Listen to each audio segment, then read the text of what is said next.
Yes, Radyo Manjuna. So atong gisgutan karon about flex culture. So abang tanan nato kinahanglan ba gyud i-flex sa social media ang mga nahitabo sa imuhang kinabuhi ug ngano man.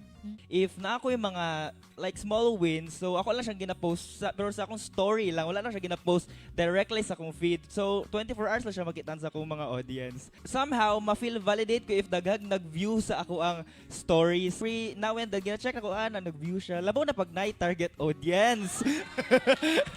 Okay man mag-flex pero dili in a way na murag kanang everyday ho nimo ana murag mag-set siya standard sa mga tao ba nya once magkamali ka initpick to nila na mga binuhatan nimo na Everything is good in moderation. So i-control ni mo yung self kung what to share and what to not. So maybe like i-filter out nimo tong mga pwede share sa public and katong i-keep lang within yourself.